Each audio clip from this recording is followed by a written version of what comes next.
Estamos estudiando el Evangelio de Lucas, su capítulo 12, y la semana pasada mirábamos el caso del siervo infiel, y bueno, a veces tenemos que fragmentar el pasaje porque, bueno, Lucas tiene capítulos muy grandes. Este capítulo llega a 59 versículos. Y la otra, pues no nos alcanza el tiempo realmente, pero lo que vamos a ver hoy es parte del mismo discurso. Si ustedes tienen sus Biblias en color rojo, van a ver que no se alteró. Lo que pasa es que la Reina Valera le va poniendo diferentes titulitos y esos títulos son los que vamos siguiendo en las clases para tener una fragmentación más lógica, ¿no? Ellos hicieron eso, pero es parte del mismo discurso. Cuando empieza a hablarle a sus discípulos. Obviamente ya dijimos que en el Evangelio de Lucas hay que tener en mente a quién está hablando Jesús porque tiene tres audiencias, ¿no? Y el mensaje va diferente para cada una de ellas. Puede estar hablando con sus adversarios, puede estar hablando con sus discípulos o con las multitudes, que son personas que no han tomado una decisión por Jesús. Por eso es que uno se asusta, ¿verdad? En los evangelios, cuando uno mira que grandes multitudes siguen a Jesús y sin embargo piden su crucifixión al final. Y esto es porque estas multitudes no han optado todavía por Jesús, son muy importantes en Lucas, no han optado por Jesús, no han decidido ser sus discípulos y entonces el mensaje para ellos va a ser diferente. Entonces resulta que a sus discípulos Jesús les dice, miren, no se preocupen por el día de mañana, no se lo está diciendo a las multitudes. Los gentiles piensan esas cosas, las multitudes pueden pensar eso, pero ustedes no, ustedes van a ser diferentes. No se preocupen, vuestro Padre tendrá cuidado de ustedes, tendrán tesoros en el cielo, ¿verdad?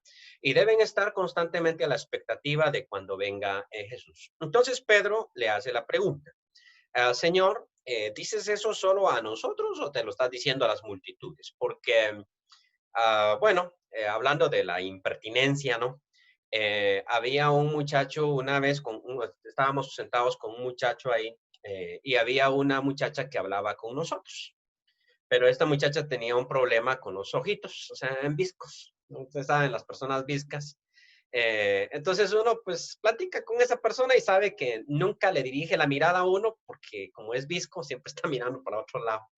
Pero este muchacho que estaba con nosotros, de veras que hay gente que a veces hace unos comentarios que mejor que se lo tragara la tierra, ¿no? Pero le dice, bueno, le dice, pero ¿a quién le estás hablando? Porque con la boca me estás mirando a mí, pero con los ojos estás mirando a aquel.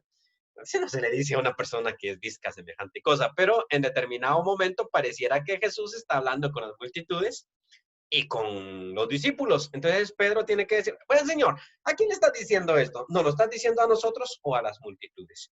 Y Jesús lo ignoró.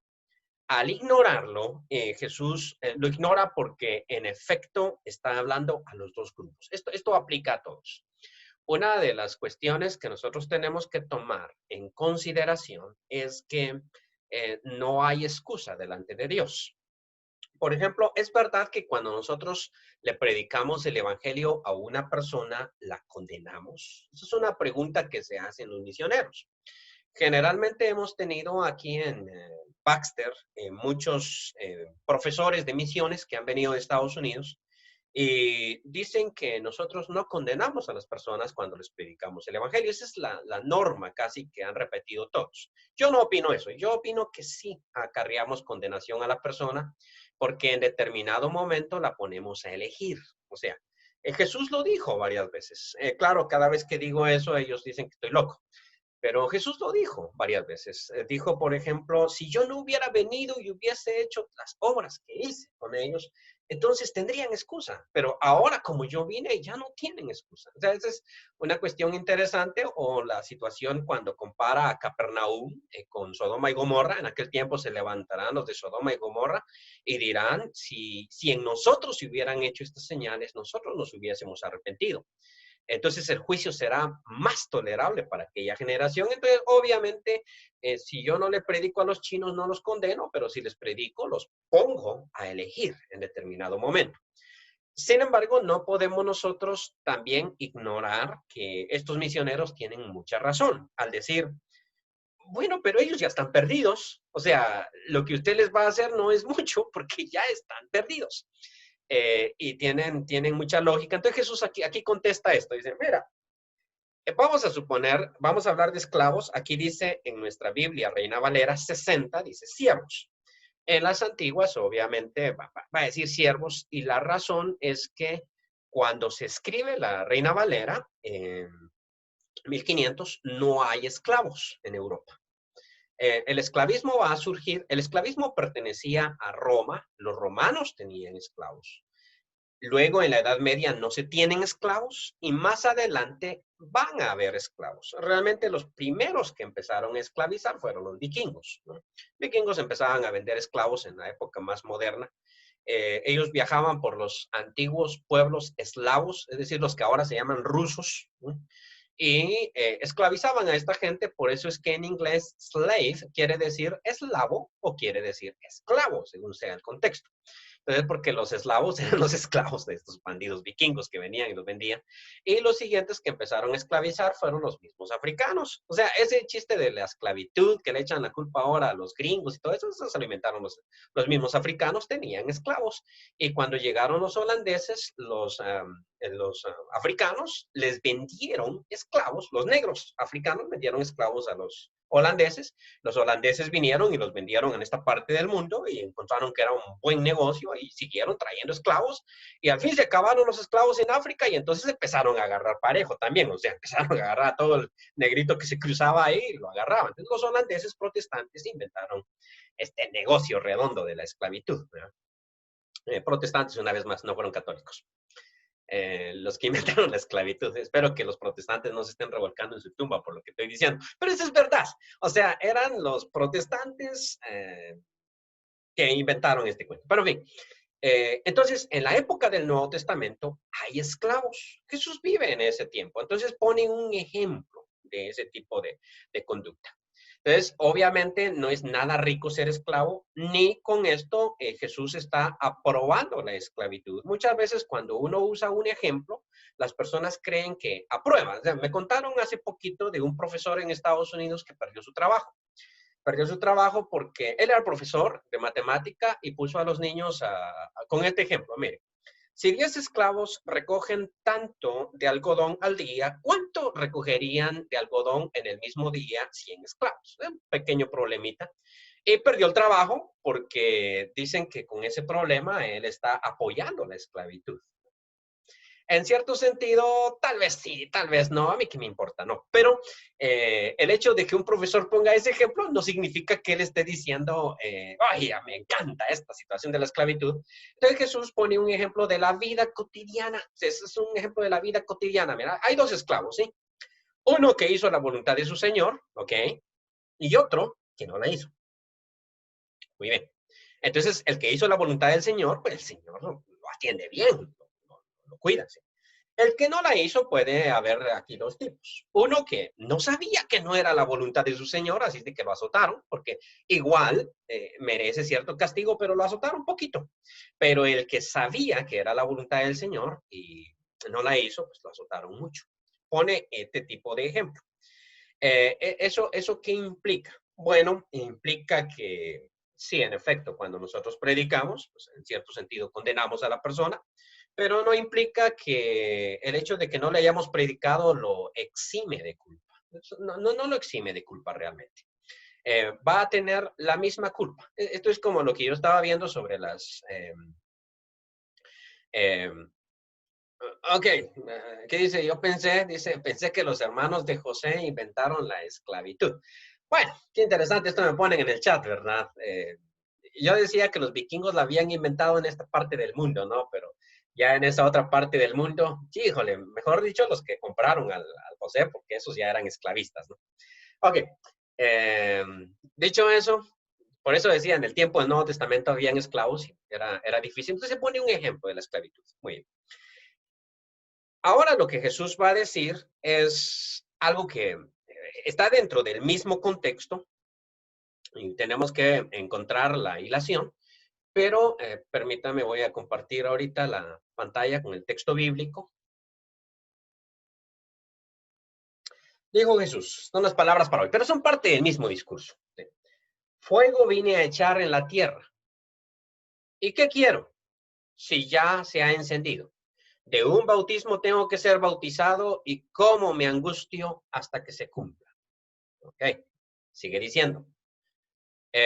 ¿Pensáis que he venido para dar paz en la tierra? Os digo, no, sino disensión.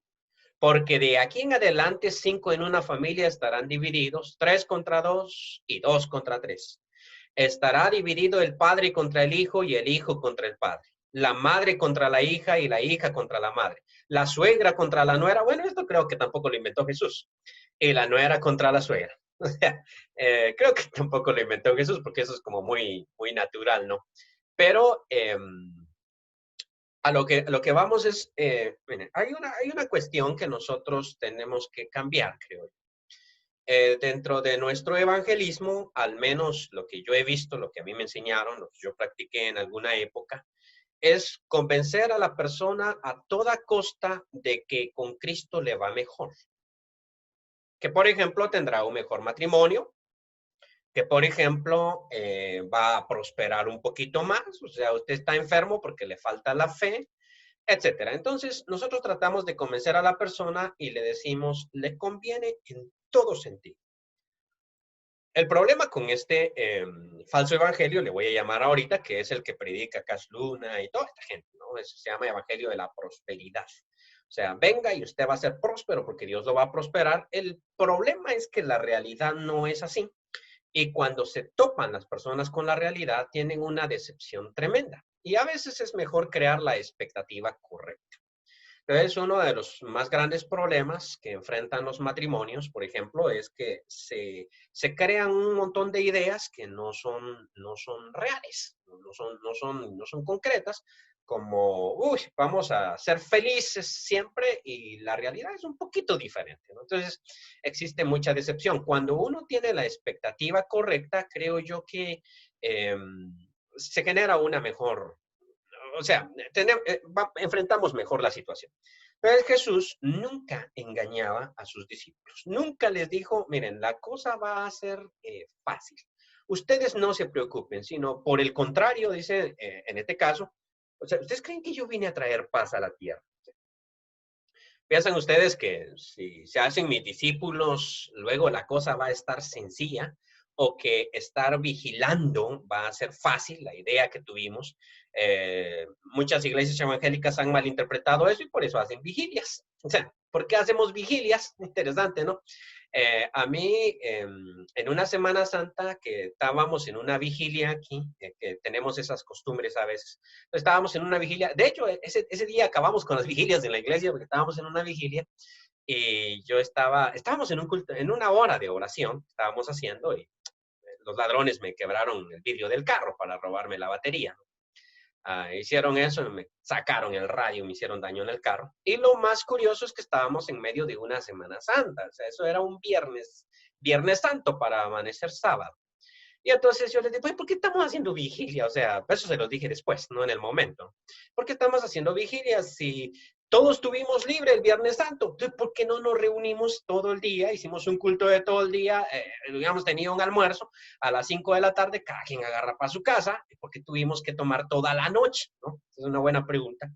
Y un hermanito dijo, porque el Señor dijo que teníamos que vigilar, que hay que hacer vigilias, porque esa es una mala interpretación. Jesús no dijo que hiciéramos vigilias porque Él podía venir a las 9 de la noche o a las 3 de la mañana, porque en ese caso deberíamos de hacer vigilias todos los días. Realmente lo que Jesús estaba planteando es un simple ejemplo, que el siervo, cuando su amo sale y va a una boda, y la boda nunca se sabe a qué hora va a terminar, porque a qué hora aparece la novia y el novio, ¿no? Es una boda, nunca tiene un horario fijo. Solo con los gringos tiene horario fijo una boda, ¿no? Pero entre nosotros no. Entonces, ¿a qué hora van a regresar de la boda? Pues puede ser a las 9, a las 2 de la mañana. Está muy amplio. Entonces le dicen al siervo, vigila el portón porque tu señor va a venir y es bueno que él se mantenga vigilando toda la noche para que cuando el amo venga, que le abra la puerta y el amo no tenga que tocar y hasta tal vez le trae un poquito del pollo que sobró en la vigilia, ¿no? Esta es la idea. Pero ahora, ¿qué significa vigilar? Eso lo vamos a interpretar de diferente manera, dependiendo del contexto en el cual esté el cristiano. En cierto sentido, significa tener los valores, en sentido general, perdón, significa tener los valores cristianos y nunca, mejor dicho, ser radical y nunca soltar la rienda. ¿Podemos explicarlo de otra manera? Sí, sí, sí, sí. Sí. Robar fue y será siempre pecado. O sea, la situación no cambia. Eh, etcétera, etcétera, ¿no? Cualquier tipo de pecado. O sea, la cuestión de esto significó ser cristiano y esto va a significar siempre. Esta enseñanza proviene de Cristo y por lo tanto siempre, siempre va a ser verdadera. El autor de los Hebreos utiliza este ejemplo cuando dice Jesucristo es el mismo ayer, hoy y por siempre. Ok, ¿y eso qué significa? El siguiente versículo dice, por lo tanto, no os dejéis mover por todo viento de doctrina. O sea, Jesucristo dijo esto antes, entonces eso va a ser verdad siempre, no va a cambiar. Y nosotros tenemos que mantenernos dentro de esa situación, pero a veces mantener la fidelidad cristiana es difícil, sobre todo cuando el ambiente implica otra cosa. Entonces, por ejemplo, en un ambiente que es sumamente corrupto, vamos a suponer, en un ambiente donde en el salón de clase todos copian, entonces uno generalmente dice, bueno, copiar tal vez no es tan malo porque todo el mundo lo hace, o sea, todo el mundo copia, ¿no? Y ahí es donde uno dice, no, no, no, eso se llama trampa, eso no lo puede hacer un cristiano. Bueno, robar donde todo el mundo roba. Si es que aquí todo el mundo roba y el patrón me roba a mí. Entonces, ¿qué tiene que yo le robé un poquito al patrón de lo que el patrón me robó a mí? O sea, esa es una buena pregunta. Miren, el tipo que me vino a vender los limones me estafó con el precio, pero yo me quedé con 2 limones. O sea, estoy volteando la balanza, ¿no? O sea, simplemente le estoy dando, como dijera Homero Simpson, le estoy dando equilibrio a la naturaleza. Solo estoy equilibrando las cosas, ¿no? Eh, okay. Entonces, claro, como decían unos políticos, yo fui a una reunión de las sociedades bíblicas y venía un norteamericano. Esos norteamericanos siempre me parecen a mí sumamente, ¿cómo se le llama? Ilusos, porque nos venía a dar una charla sobre la corrupción para que ya no fuéramos tan corruptos. Estábamos llenos de políticos ahí en el salón. Solo yo creo que era religioso, pero los demás eran políticos y los conocía porque los había visto en tele. Entonces decía que las organizaciones internacionales ya no creían en los estados latinoamericanos. Por ejemplo, Honduras, que curiosamente entre Honduras y Guatemala se disputan el primer lugar en corrupción, después de Venezuela. Entonces ya no creían y por eso habían creado las ONGs, que significa organizaciones no gubernamentales. O sea, organización no del gobierno, porque ya no confían en el gobierno, pero se han dado cuenta que todas las ONGs son focos de corrupción. Entonces venía el gringo a decir, miren, hay que ser como Jesús. Jesús no era corrupto. Toda esa gente que olvídese, son tremendos, ¿no? Y estaba proponiendo crear una ONG para controlar la corrupción de las ONGs. Interesante, ¿no? Pues tomamos cafecito con esos políticos y yo solo estaba escuchando a una que es diputada decir ahí, este gringo no le entiende a la movida. O sea, este gringo no le entiende a la movida. Eso es bien, bien interesante. Y es el criterio de todos ellos. Todos escucharon el discurso y, por cierto, fue un buen discurso, pero no tenía ningún efecto en la audiencia porque todos le entendían a la movida y le seguirían entendiendo a la movida. El problema es que al caer uno dentro de ese contexto, eh, ¿qué tan fácil es ser cristiano cuando, por ejemplo, uno es campesino y labra la tierra y le pagan su día de trabajo? Es fácil. No se enfrenta a la situación de la corrupción. Es difícil en el sentido de que uno tiene muy poquito y come muy pobre, ¿no? Pero es fácil mantener los estándares del cristianismo. ¿Qué tan difícil es mantener los estándares del cristianismo cuando, por ejemplo, uno es comerciante y tiene que mentir sobre el producto? Casi todos los comerciantes dicen un montón de mentiras, que yo digo, pues, ¿por qué tiene que decir ese montón de mentiras? Voy a comprar unos mangos y me dicen, ¿a cuánto los mangos? Me dicen, la bolsita, a usted se la voy a dar a 20. Y a los demás también. Se ríe, ¿no? ¿Por qué me está diciendo una mentira sutil? O sea, a usted se la voy a... Bueno, esa es una verdad, ¿no? A mí se me la está dando a 20, pero me está implicando que a los otros no. Y a veces dice, mire, le voy a perder, pero se lo voy a dar en tanto. ¿Por qué me tiene que decir que le va a perder si yo sé que no le pierde? No, no le pierde. Pero tienen a uno que decirle alguna mentira, ¿no? Y es, bueno, es que como todos dicen esa mentira, entonces yo también tengo que decir la misma mentira. Me recuerdo yo que mi mamá era muy honesta en ese sentido cuando vendía sus plásticos, porque sí recuerdo esta escena donde le dicen, ah, pero usted le gana eso. Sí, dijo ella, un 10%, a veces un 20%. Pues se tiene que ganar que se lo va a traer, ¿no? Pero obviamente cae uno dentro del montón, es decir, vendo barato. Recuerdo también un vendedor en el mercado que fue honesto con Leti, una vez fuimos al mercado, ¿no? Y Leti pidió, deme media libra de fideos, y le dice el vendedor, no es media libra, no es media libra, son 6 onzas. Pero ahí está, o sea, no es media libra, son 6 onzas realmente, lo que trae el paquetito. Pero generalmente uno cae dentro de este montón. Y eso estoy poniendo en simples contextos. ¿Qué tal otro contexto? Otro contexto cuando uno es profesor y lo soborna. O sea, yo estuve estudiando en el limbo. Hasta el momento no recuerdo algún profesor que haya sido honesto, que haya tenido la fama, por lo menos, que yo nunca soborné a nadie, ¿no? Pero que haya tenido la fama de ser profesor honesto. Todos tenían fama de ser corruptos y de venderse por, eh, qué sé yo. Incluso había uno que decía, yo no me vendo. En una ocasión andaba yo con unos compañeros que lo vieron cruzar allá un callejón y, vamos, vamos, y yo iba entre el montón, ¿no? Y llegaron hasta ahí y le dijeron, oye, queremos pasar el examen de química. Está bueno, dijo, 20 pesos cada uno. Y juntaron los 20 pesos, se los dieron. Solo que el profesor era químico, entonces agarró los billetes y yo, aquí falta uno. Ustedes son 8 y aquí solo hay 7. ¿Quién no ha pagado? O sea, es la pregunta, ¿no? Y entonces, pues aquí no había pagado era yo, porque yo no necesitaba pagar el examen de química. Pero la cosa no era tan seria. Dijo, bueno, aquí o me caen 8 billetes porque este que no ha pagado, este va a decir a los demás, o sea, va a contar el chisme, ¿no? Y empezó a buscar al que no, al que no, al que no, pero ahí tuve que decir una pequeña mentira. Yo ni estudiante soy. Yo solo ando por acá, ¿vale? Que 20 pesos. Cae uno en el juego. Entonces Jesús dice, ¿qué tan difícil va a ser esto?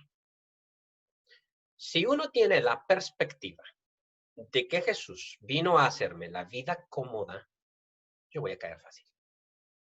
Voy a ceder, porque es fácil ceder. Pero Jesús dijo, mira, yo no piensen ustedes que vine a poner paz en la tierra, realmente vine a traer fuego. ¿Y qué quieren que haga? Si ya se prendió, o sea, ¿cómo detengo yo esto? O sea, no se detiene. Luego propone la situación. Miren hacia dónde me va a llevar esto. O sea, tengo que ser bautizado con un bautismo, y se refería a su muerte. Y qué angustia sufro yo hasta que esto acontezca. ¿Por qué el discípulo la va a tener más fácil? Esa es la pregunta. ¿Por qué el discípulo la va a tener más fácil? Recuerdo yo muchos escritos en los primeros cristianos, cuando, por ejemplo, el caso de Justino Mártir, cuando el imperio perseguía a la iglesia y el imperio perseguía a la iglesia, dicen los autores, no es tanto por culpa del imperio, sino es de la iglesia, que la iglesia era intransigente. O sea, era tan sencillo inclinarse ante la estatua del emperador, pero la iglesia dijo no. Y entonces la persecución se iba a venir. Y ellos ya lo sabían, o sea, la iglesia era radical en sus postulados y eso iba a chocar directamente con el imperio. El imperio iba a tener que perseguir a la iglesia porque representaba un peligro para ellos. Entonces, este escritor, Justino Mártir, dice al gobierno, mira, ¿por qué nos persigues? Es la pregunta, ¿no? Somos los mejores ciudadanos que este imperio podría tener. A nosotros no nos exigen los impuestos. A nosotros nos está enseñado pagar los impuestos sin que se nos exija. Dar al César lo que es del César. A nosotros, ¿quién mejor ciudadano que nosotros si la policía no tiene, bueno, no dice la policía, ¿no? Sino los soldados, no tienen ningún problema con nosotros. Nunca representamos problemas, nunca robamos, nunca abusamos, nunca protestamos, nunca, o sea, ¿qué imperio no quisiera tener el tipo de ciudadanos que nosotros somos? Entonces uno dice, hoy está rebajando, pero luego dice, pero en cuanto a lo de adorar a tu imagen, nunca lo haremos.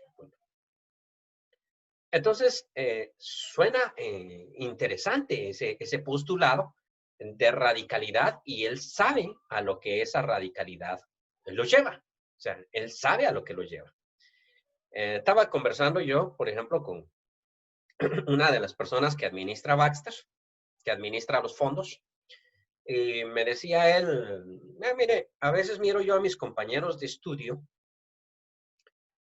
con una mejor condición económica que la mía. O sea, Baxter no me paga lo que a mis compañeros de universidad, las empresas donde están, les pagan.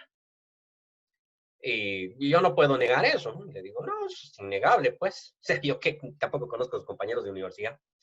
Pero lo que sí es cierto es que le digo es que Baxter no le ha pedido a usted que haga las movidas que sí le han pedido a sus compañeros de universidad. Y él me dice, bueno, eso sí, ¿verdad? Claro, claro. O sea, qué bonito es trabajar para una empresa que jamás, donde el jefe jamás le va a pedir a uno que altere los números. O sea, qué bonito es trabajar para esa empresa. La transparencia. O sea, ¿quién consigue un trabajo así? La mayoría de los contadores tienen que conseguir trabajos donde el jefe le va a decir, maquílleme el presupuesto, por favor. Infle los datos. Ponga otro tipo de precios. Híjole, ¿y yo qué hago? Pero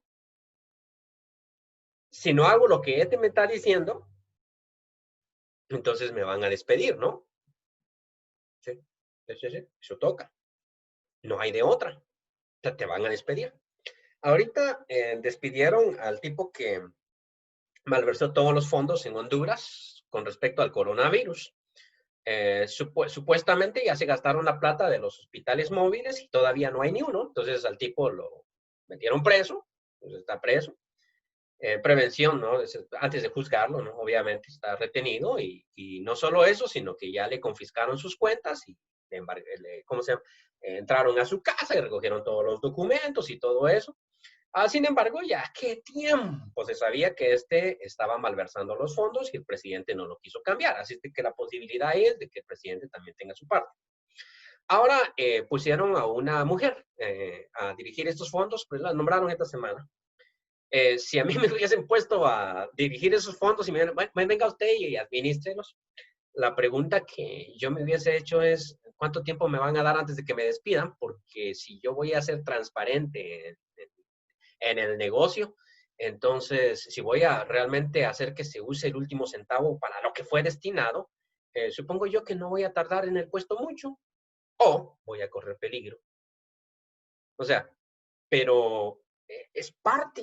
Entonces, por eso es que Jesús dice, mira, yo no vine a poner, no vine a simplificarte la vida, sino te la vine a complicar. Decía un teólogo contemporáneo, se llama Dietrich Bonhoeffer. Decía, el Señor siempre nos viene a complicar la vida.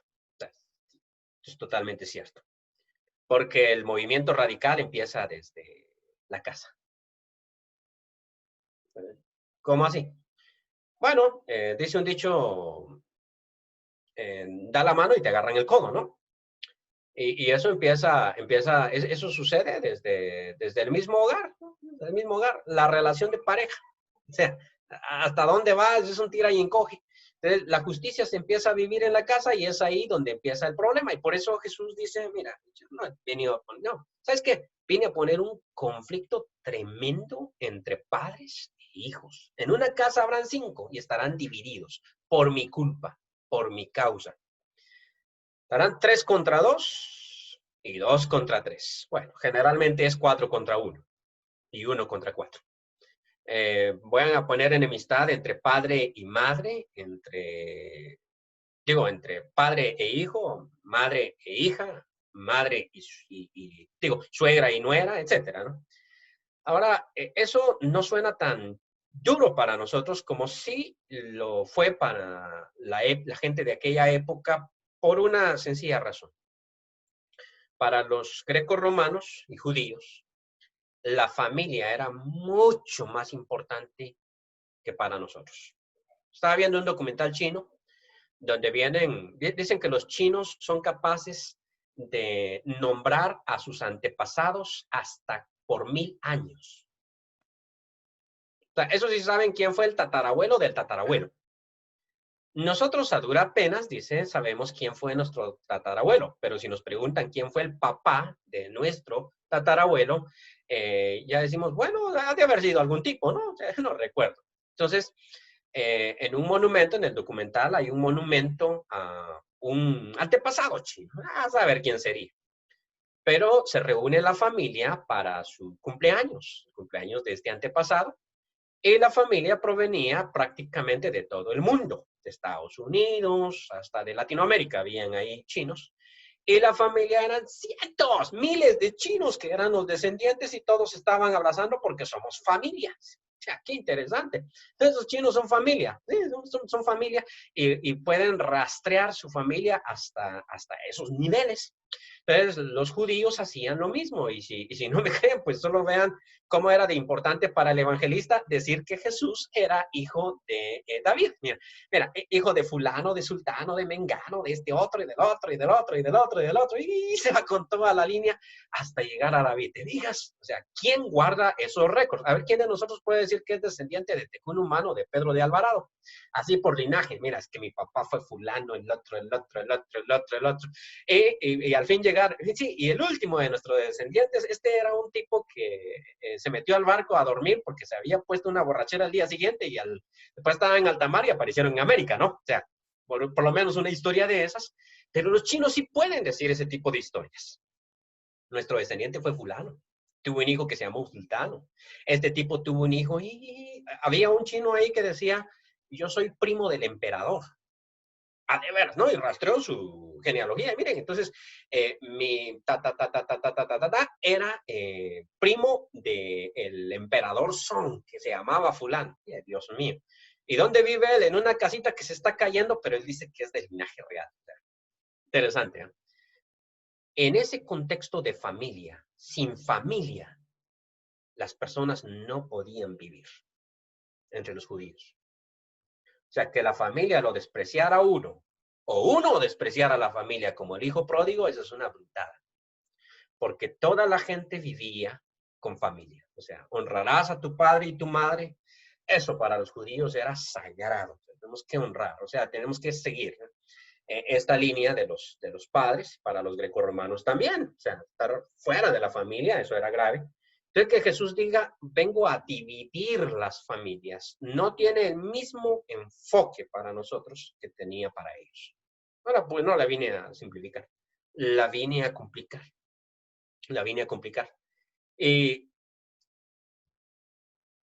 permítame, volvamos al texto bíblico.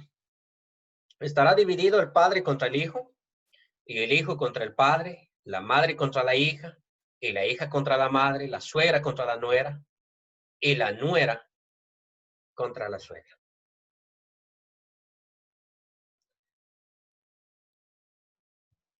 Bueno, creo que el tiempo se me ha cortado, pero sigue ¿cómo se llama este?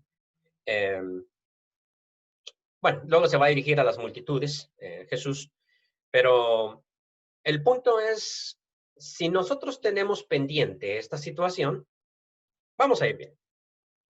Pero si en otro momento no lo tenemos pendiente, nos va a costar. Va a ser difícil. O sea, lo que yo mencionaba al principio de la expectativa. Creo que Jesús está creando la expectativa correcta para que la gente entienda lo que él está planteando. O sea, ser cristiano y mantenerse fiel es una situación muy, muy difícil. No, no es fácil, es difícil. Pero si uno sabe que es difícil desde el principio, entonces lo puede lograr. Si uno considera que es fácil desde el principio, entonces no lo va a lograr. Termino con la ilustración. Hay una película que me llama mucho la atención, me gusta, se llama Recién Casados, que se refiere a una pareja que se acaba de casar, se quiere mucho, se ama mucho, pero tiene una serie de problemas en Europa. Entonces, hay un tipo que quiere enamorar a la novia y se la lleva a la casa de un señor con el que está haciendo negocios, un italiano. Llega la muchacha y el señor se entera que está casada y le hace la pregunta, ¿y tu esposo? Y ella medio llorando le dice, bueno, él está en otras cosas ahora. Él intuye que están peleando e intuye que el tipo que está haciendo negocios con él quiere quitarle la esposa al otro. Y entonces le dice, mira, le dice, yo estuve casado por 30 años. Llevo 10 años de viudez. O sea, nunca me voy a casar otra vez. Y luego le dice, los años más difíciles con ella fueron los primeros dos. Y eso hace que ella cambie su mentalidad. Esto es lo más difícil. Entonces ella dice, oye, ¿qué es lo más difícil? Pues sí, es lo más difícil. Lo demás, sí. Eso vino fácil porque le está cambiando la expectativa. Si ella tiene la expectativa de que los primeros años van a ser los mejores y los últimos los peores, ay, Dios mío, si así empezamos, entonces ¿cómo vamos a terminar? Esa es la gran interrogante.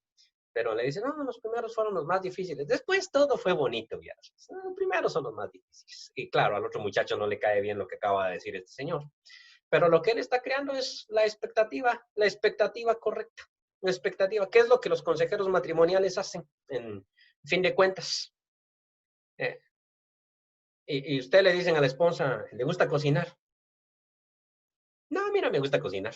Y le dicen al muchacho, a la novia, ya se digo, no le gusta cocinar.